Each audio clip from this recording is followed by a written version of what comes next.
pas peur, approchez. Est-ce que vous avez envie de faire des expériences? Oui.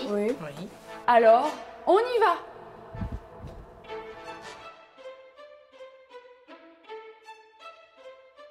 D'abord, en tenue. Blouse et lunettes, il faut bien se protéger. On ne sait jamais ce qui peut arriver. Très chic. Vous êtes prêts? Alors, voici une expérience étonnante. Si vous versez ce premier liquide incolore dans un flacon, il devient rose. Mais si vous versez ce deuxième liquide incolore dans le flacon, il redevient incolore. À nouveau le premier, du rose. À nouveau le second, incolore.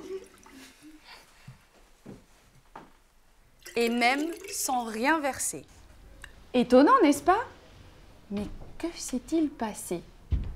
Peut-être quand on verse, il y a une aération avec le...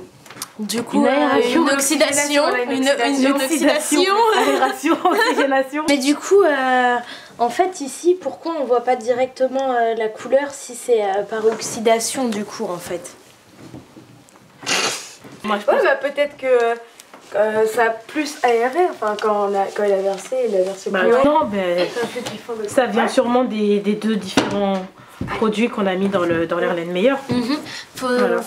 Ça veut dire qu'il devait y avoir qu'il y avait différents produits là-dedans pour qu'il y ait Non, directement une faut se demander les différences entre les deux produits. Voilà, entre les deux. Si ça se trouve, parce que celui-là est ça rose, peut être les mêmes produits, mais avec quelque chose qui varie. Et c'est peut-être cette chose qui varie qui fait que la couleur, elle change. Donc il faut comprendre ça. Alors, de quoi s'agit-il, Lulu? Eh oui, le flacon n'était pas vide. Il contenait une toute petite quantité d'une poudre très spéciale qui change selon l'acidité ou la basicité du milieu. Voilà. C'est un indicateur de pH et ça c'est deux solutions à pH différents. Du coup quand je mets celle-là c'est rose parce que ça indique le pH et celle-là ça revient transparent parce que c'est pas le même pH. Voilà. C'est tout. Du coup c'était pas de l'eau. Voilà. Le premier flacon contenait une solution de soude. Avec un pH de 11, la phénolphtaléine est rose.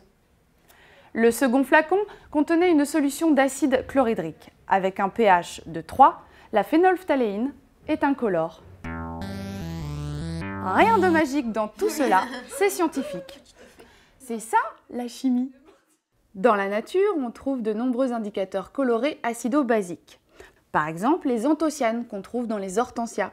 Ce sont elles qui donnent cette teinte bleue ou rose aux fleurs, suivant le pH de la terre dans laquelle elles poussent.